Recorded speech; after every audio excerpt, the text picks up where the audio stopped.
Tonight, we're going to cover the buyer agency agreement. I'm right off of vacation, and Shannon and I both got back, and we are ready to hit the ground running. We want to thank Tara and Eric for helping us last week with the webinar. I know that they covered calling and some other topics. But tonight we're going to dive right in. It does not stop for Best Choice Realty. We have a lot to cover as far as changes that are coming down the pipe. We want you to be aware of them. And also have some tools to assist you in some of the conversations that will take place. So with that, if you have questions as we go through the slides tonight, you certainly can use the chat feature. If you do have something specific that we want to go over, we can talk after if you have a specific situation or concern. We are going to cover the buyer brokerage service agreement. My name is Rochelle Wilhite. I'm the designated broker and owner of Best Choice Realty. And the reason we're covering this tonight is because Washington State has they approved some new RCW code and also some new forms. And it has a lot to do with RCW 18.86.020. And then also the SB 5191. So we're going to cover our buyer brokerage service agreement. We already have it in place. We've already spent the time to work with our attorney to get ahead of some of the changes that are coming across our desks and to also go ahead and make some adjustments. So what you're going to see tonight is actually the red lines. I thought it would be very valuable for you to kind of see under the hood as far as what we have in place and what will be changed in our buyer brokerage service agreement. And then go over any questions. So to kick it off, I asked Tara if she could share an example. Shannon, if you can go to the next slide. Share an example with all of you, a scenario that we've been covered to kind of kick off the topic. Tara, can you go ahead and speak? Sure, Rochelle, thank you for having me. So I was a listing agent, and last weekend, actually the weekend before last, I had a bunch of people call over the weekend, and one of them was an actual potential buyer. They wanted me to get them into the house. And so I asked a couple of questions, like if they were represented, who would be writing the offer? And they said, oh, we just have you write it. And I said, okay, well, I am not a big fan of dual agency. So I asked them if I could call them right back and see if I could get somebody else to help them with that. Plus that could possibly get them in sooner because of where the house is. They said, fine. So I got a potential referral and got one of our associate Best Choice agents to take them through. They asked me on the phone when I was talking to them and giving them the referral if I had talked to them about the buyer's agency agreement, and I said no, I hadn't, but that they seemed open to working and that we could write the offer. So they were really excited to hear that, and they took off and helped me out. Well, I saw the showing time come through, and I was really excited. And then after the showing took place, they called me back to say how well it went and that they were excited that they were going to probably be writing an offer. Well, fast forward a day or so, I got an email from a broker outside of Best Choice saying, oh, so-and-so is a good friend of mine, and I heard that you referred them to an associate of yours and, Best Choice, but I'll be taking over from here. So I called the person I referred back and asked if they'd signed the buyer's agency agreement, and they said, oh, no. And so we talked about it for a while. There was enough time that we decided that we could probably send that to them electronically ahead of time and brought a hard copy before entering the premises so that we could have secured that buyer. But instead, because of that, we didn't have anything to back ourselves up with. But that is one of those reasons why a buyer's agency agreement would have been really good. And had we signed it, then that person couldn't have taken over, especially because when I talked to the person I referred to, they said that they had been told, similar to me, that they weren't working with anyone, and that the last time they bought a house, it was with a lawyer, and so they were okay with us writing. So Perfect. So it's kind of right at that point. I love that you went ahead and jumped right in and you were very clear to establish who you represented. I think that's very important and very key, because when you have a property like this, where we had a lot of going into the house, a lot of discussions that took place that were confidential with the seller, Tara decided at that point when she was working with the seller, and the seller was from out of state, that she did not want to be a dual agent. And so she wrote her listing agreement in such a fashion where that was not going to take place. So that's one of the things you need to consider when you're deciding to take a listing is, are you going to represent the buyer? And will that be a dual situation, or will that be a limited situation? The state of Washington is going to put some parameters around that and some more description around that, so that hopefully the consumers understand what they're signing. But in the meantime, we are having to, as brokers, put paperwork in front of buyers sooner than we have ever had to do in the past. And that's very uncomfortable if you have not built a relationship. So I love that Tara stepped into it. She started the conversation. I love that we also had another buyer's broker in our firm that was willing to go and show the home. And it's perfectly fine to do so, but come January 1st, you will not be able to do that, go show the property or engage in real estate services unless you have a buyer brokerage agreement in place with the buyer. So that's the rub. And so I think a lot of brokerages are talking about that now, and getting their hands, just kind of like asking for it. Here's the agreement. Let's go over it.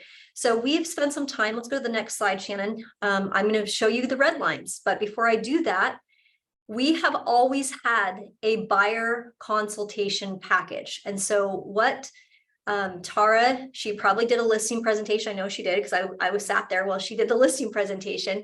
But just like a listing presentation, think of the buyer presentation or a buyer consultation very much like a listing presentation, where you're going to want to engage real estate services. In her example, she said it would have been great to have established an agency or a brokerage agreement at the time before they were going to go out and show homes, especially if it was kind of wonky where we didn't know who was represented. They said they hadn't signed anything. They were essentially a free client. A buyer consultation can be as simple as a phone call. It can be as simple as I sit down and go over this page right here on Zoom. We have this in PowerPoint format. We have this in an electronic PDF that you can download. This page that I have here on the screen, this was my buyer consultation page that I had when I first got into the business. These were the 6 things that set me apart from all of the other brokers. And I was asked by my team leader at the time when I was in real estate to go ahead and memorize this and to make this my own, to really feel passionate about this. So if you're kind of looking at, well, I don't want to put a contract in front of a buyer until I've established a relationship, then my goodness, you better have spent some time explaining how you're going to work exclusively for that buyer, how you're going to meet their needs, how you're going to help them find the best home or investment, whether it be the home that Tara showed you, right there on the screen, or whether it's another property, how we're going to find the best home or investment for you, secure the best property, the best financing, keep you completely informed about the real estate process, because things have changed and the forms have changed, negotiate the best price and terms, and remain 100% committed to you through the process. In order for me to work exclusively for you, I will need you to sign a buyer brokerage service agreement, and then you put it in front of them. So to lead into this page works really well. It is at the end, it's the very back of our buyer agency agreement. Our buyer consultation package. We have pamphlets that you can go ahead and purchase here in all of the offices that we offer, or you can simply just download this as a PDF, or you can go through a PowerPoint that essentially says the same thing that you have here on the screen. That should be done prior to you putting some agreement in front of somebody. Nobody wants to just be blindsided with a contract. They want to have some conversation and some consultation before they sign something. So that would be my best tip tonight, is if you're trying to put something and ram something through, that's not what we're trying to do here today. take a half step back and maybe consider doing a buyer consultation.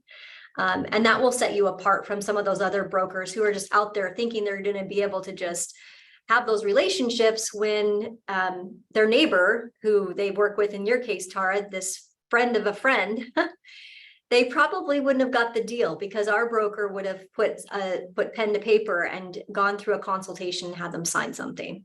Let's go to the next slide. So we're actually going to look at the red lines now. So we actually have this. This was something we designed back in 2019. So this is not new to Best Choice Realty brokers. In fact, when we sat down, Shannon and I sat down with the attorney, he was very clear to point out that we were one of the very few that actually had this in place in 2019. And we've been using it in practice since that time. And I'll be very frank with you, the new agents have no problem doing this because we've always trained them to use the buyer brokerage service agreement. It was called a buyer agency agreement because of the changes with the Washington state law. The title has changed. It's called a buyer brokerage service agreement. So we're going to have to get used to some new lingo.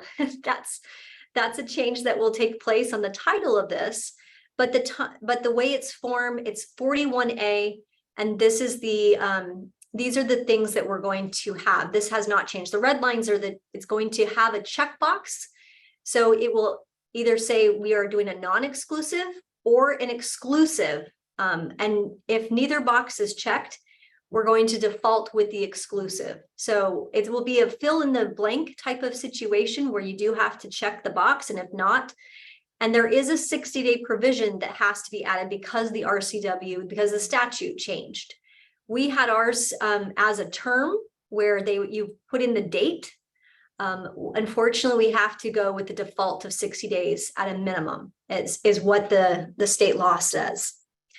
Let's go to the next slide. So services rendered. The broker will exercise a good faith effort to locate and show property. So we in the area, we're going to reference in the area. That's not going to change. We're servicing the entire state of Washington, which is referenced and defined in our agreement as the area. Now, the Northwest MLS buyer brokerage service agreement will have a space that will have to be filled in. We will make ours already so it's understood that Best Choice Realty operates in the entire state of Washington with brokerage services. We are in every MLS, and we are able to service all clients throughout the state of Washington. So in preparation of that, we're going to make it very easy on the services. But if you are using another form the Northwest MLS produces or the Washington Association of Realtors produces in terms of a buyer brokerage service agreement, just keep that in mind. There's an advantage to using ours because it already defines that area. The other thing our attorney decided to do, because there is a change that's being made to commercial. Many of you also dabble in commercial. Maybe you do commercial exclusive. And if in that case, this service agreement would also be okay to use to align yourself with commercial clients as well. So we talked about acquisition rather than a sale.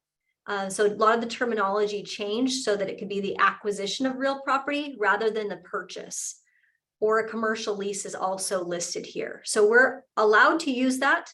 So just to kind of recap for those of you that just jumped on, Northwest MLS, July 2023, new forms revisions that address these changes. New agency relationship legislation was enacted, but will be effective January 1st, 2024. There is an exclusive versus non-exclusive box that will have to be checked. We're going to make ours default to the exclusive, which we can do. And the services provided for exclusive will be defined.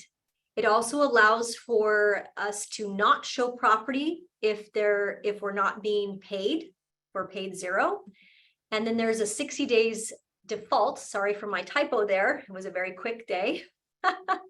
I'm human. And then also the BCR 41A will change, and the 41A on the Northwest MLS will change as well. You can expect those changes to take place in October, November for the 41A the Northwest MLS is going to produce. We're going to go ahead and enact our changes now.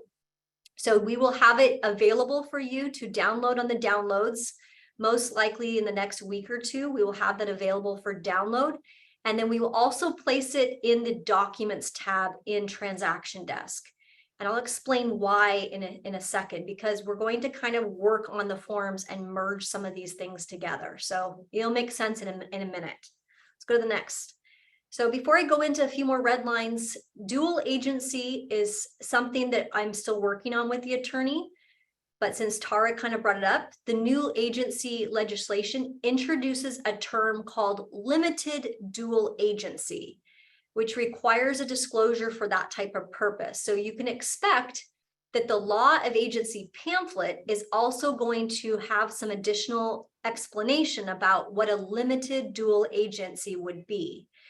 Tara, in an instant, would be possibly considered a limited dual agent in the scenario that we gave at the start of this webinar.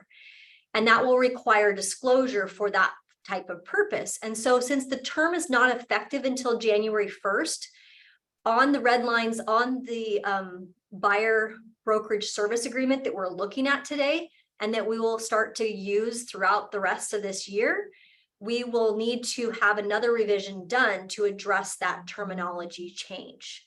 And that will be effective January 1st. So you can expect that the ease of use of the forms, it will get easier come January.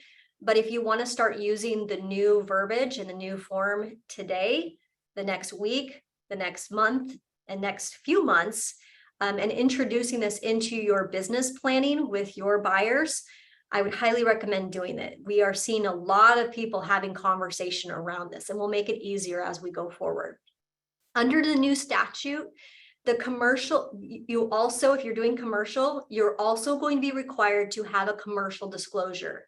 At that point, what we will do in January is divide it up so that we have a residential buyer broker service agreement, and we will also have a commercial disclosure, which will look differently and have a different set of language that's used for commercial purposes, also for our commercial E&O insurance policy. So just realize that there will be some changes down the road. As we go to the red line, you'll notice on the compensation, the attorney had very few. In fact, just the only thing we changed on the compensation section of our agreement was the acquisition rather than the purchase. So business as usual. So if you've been using our buyer brokerage agreement, and now we're calling it buyer brokerage service agreement, you can fill in number 3. It's just as you have been. And if you don't fill it in, there is a default of 3% that's listed here. Let's go to the next slide. Okay, but then there was some more changes here. So as an attorney would, as you would anticipate, that top paragraph, they changed it from purchase to acquisition. And then the event of compensation paid exceeds, essentially the buyer's fee shall be due and payable to Best Choice Realty. That did not change. If an exclusive right is granted, buyer or any person or entity affiliated with the buyer shall during the term enter in within, again, we have to kind of enter into a contract or acquisition during the term. So there's some new language that had to be introduced because of the statute. And then it talks about the term and the compensation that's owed, but based on the multiple listing service. So this could be owed in any multiple listing service that we are a member of. Again, this is the reason why you would use our buyer brokerage service agreement, is because we are operating at all parts of the state of Washington. And we have brokers that service all areas. So when they're entering into an agreement with you, a buyer brokerage service agreement with you, realizing that that buyer brokerage service agreement is controlled by the designated broker. So it is something that we would litigate, we would go after, we would essentially, if a buyer, in the instance of Tara, said, I had signed with a Best Choice Realty broker, and then they say that they have a friend that's going to write up the deal and there's a discrepancy, we can go after and hold that buyer accountable for that agreement that they have signed. And that broker that was the friend of the friend in that example, unfortunately, because there was nothing agreed upon in writing, that will be enforced, and we will not be able to pay that other buyer broker a cooperating commission or compensation. The other thing that we added into our buyer brokerage service agreement is number 8. So many of you have done a great job that when you represent the buyer of ensuring that you have properly given the disclosures, the pamphlets, the law of agency pamphlet, the mold and moisture, the lead-based paint, the wire fraud. If you're working in the city of Tacoma, the side sewer flyer, and the buyer's disclosure and seller's market. And there may be another one that we have to throw in the mix as well, based on short sales and disclosures for distressed property. So in that term number 8, what you're going to be able to do, and again, it won't have the pretty pictures that some of you are accustomed to using in order, because Shannon's very tough as far as formatting. She wants it all to be within as tight as we can possibly get. But this will be an opportunity for you to essentially check the box and say that you have given these disclosures to your particular buyer. So when you're having a buyer consultation and you are essentially putting all of these things together in your package and giving them, you can have them check the box, or you could check the box and then have them sign the agreement that they have received. So it might eliminate some steps for you in your process if you already have this embedded in your buyer service agreement, the disclosure receipt. Let's go to number 9. The other thing that we are going to push the envelope with, I had a wish list. Shannon knows. Every time I sit with an attorney, they always have their laws, and then I always have my little wish list of how do we actually enforce and practice the law that's been created. And so one of the things that's always driven me kind of crazy is that we also have a 41D that we asked for in the office to be enacted. This was back in 2000, I think it was back in 2007 is when this was enacted into law.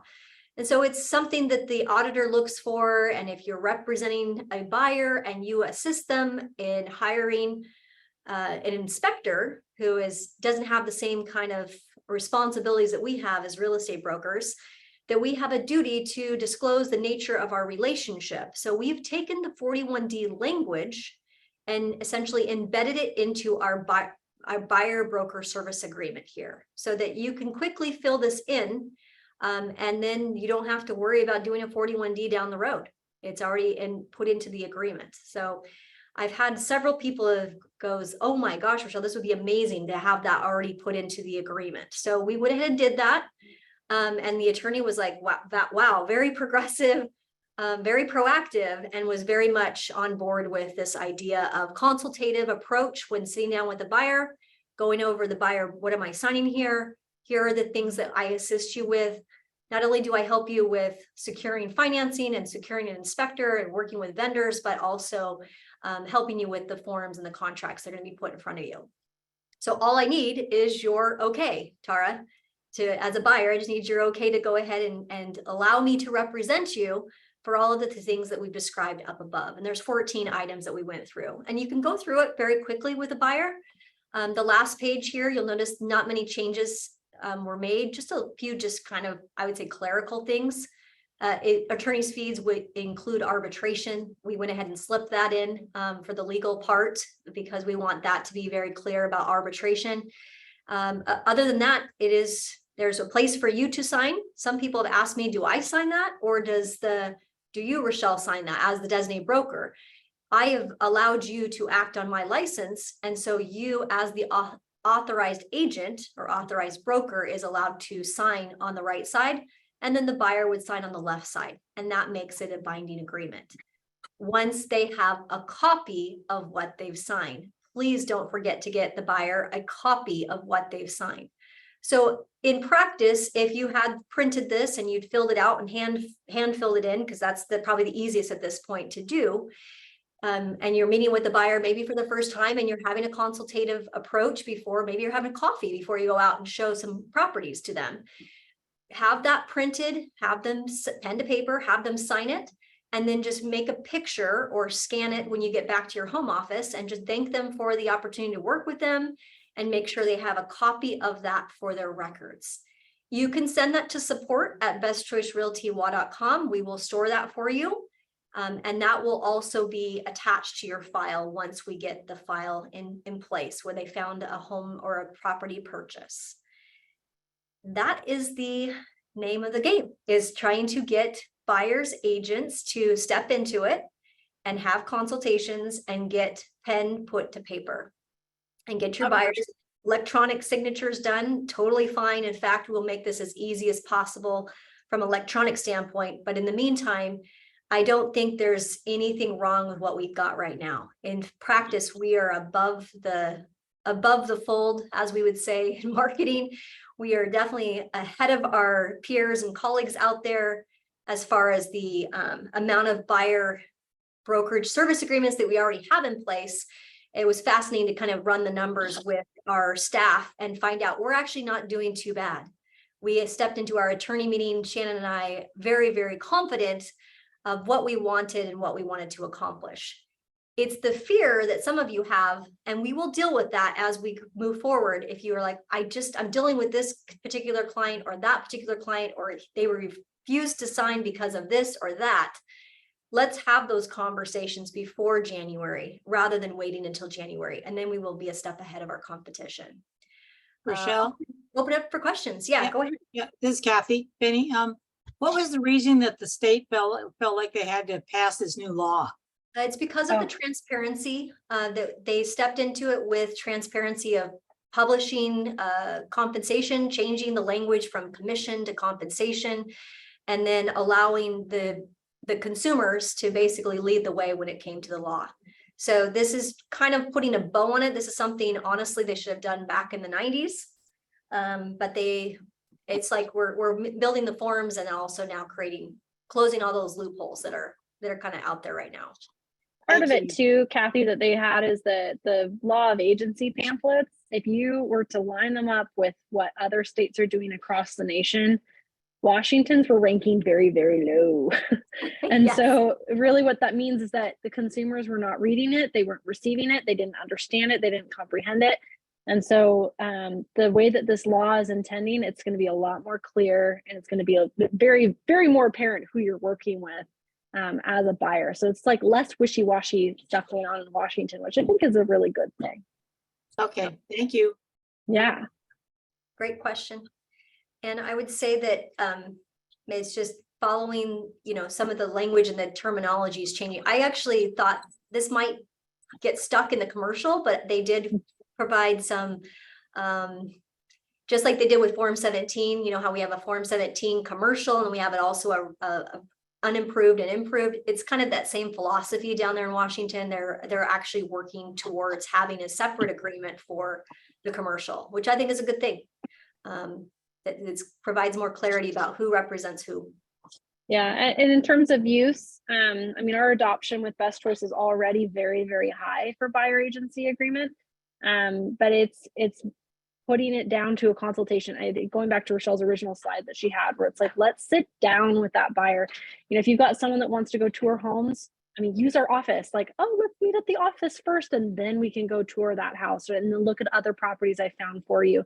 And it gives you an opportunity to sit down with that person, go through really what their wants and their needs, and frankly, whether or not it's even possible for them to buy. Get a lender in there, right? Grace and Nancy, I know, would be happy to meet with your clients in one of our offices as well. It's leverage it. Sit down, have a consultation, and it'll be very easy to introduce a buyer agency agreement. We got to start calling it buyer brokerage service agreement. I know, and I keep catching myself too.